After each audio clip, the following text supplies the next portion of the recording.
Lagay ito akin, oh.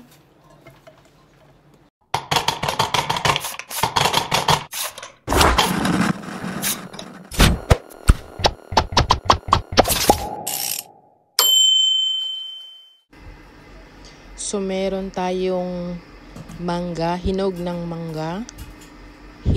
mangga, 3 piraso yan, tapos hiniwa-hiwa ko na din, tapos may all-purpose cream,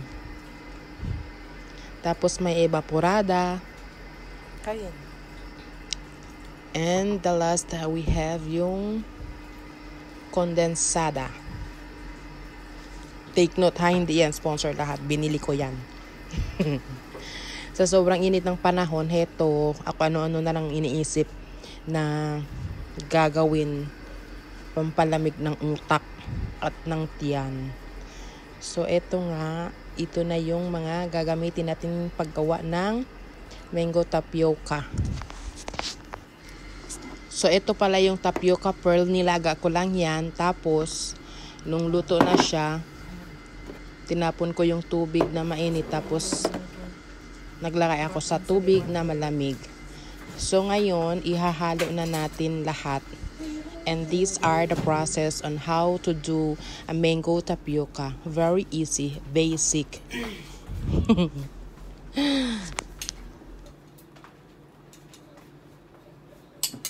Kaya po naman yung si Akil, oh. Graham. Kaya po na ako Graham. Pakinaya. Kunin lang yung Graham. So, una, nilagay ko yung mango sa lagayan. Tapos, sunod yung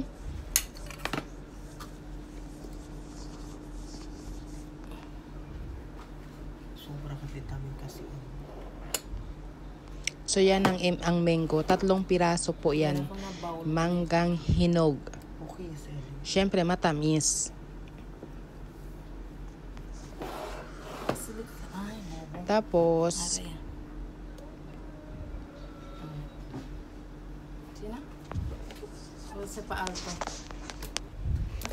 wala kasi kaming pasok ngayon. Tapos, ano-ano lang ang iniisip habang nakahiga, habang nag-scroll doon sa TikTok at nakikita kung ano yung mga pagkain na nakakagutom. So, this came into our mind na sa sobrang init nga. So, we need this to calm our body and spirit. Pampalamig ng utak. So, after ko nilagay yung mango, sinunod ko naman yung tapioca pearl. Nilaga ko lang yung tapioca pearl like about 10 minutes. Tapos, ito kasi siya yung maliliit na tapioca pearl. Kaya, madali lang siyang maluto. And the next is yung evaporada. Mas masarap siya kung 2 can siya ng evaporada. Kasi parang, ano to siya, parang juice. Na hindi siya thick. Yung sabaw niya hindi sobrang thick. Tapos, sinunod natin yung all-purpose cream. Then the next is yung kondensada. Yung kondensada naman pwede nyong lagyan yung kalahati lang. Depende kasi sa tamis na gusto nyo. Kung gusto nyo na sobrang matamis, pwede nyong lagyan yung buong can ng condensed milk. Pero kung gusto nyo naman yung katamtaman lang, syempre yung half lang siya.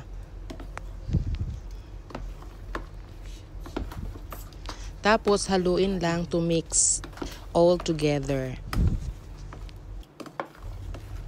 Tamezcla kita con el tapioca mango para el sabor igual sila todo man distribute. Man mekus. Si Daniela tamanda sali con luna kay Kerekaga. Easy lang ele. Basta tiene lang todo ingrediente. Tiene lang todo kusa-usa. So, ang sila lang kay ele. Kabarman chill ya. Punya na ref. Like 4 hours, 4 to 6 hours. Tapos pwede traga, pwede mambusok. Sabroso kat sa ele kay bien caliente kat el tiempo. Como este aquí na UAE, aquí na Abu Dhabi, el temperatura del calor. Optional lang el We have a powder. Graham powder. This is just an optional lang siya. In case you want and in case you don't want, nakadepende sa inyo kung gusto nyong lagyan or hindi. Pero para sa akin, mas masarap kasi siya pag may Graham. Para na rin siyang mango Graham with tapioca pearl. Basta, masarap siya kung may Graham na powder. Pero wag nyong lagyan ng marami para hindi siya maging dry.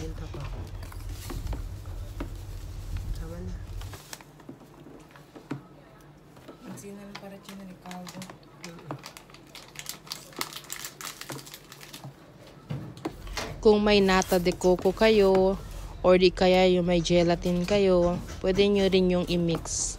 Depende sa kung anong gusto nyong i-mix. Pero kung mango tapioca lang, ganito lang siya without itong Graham powder.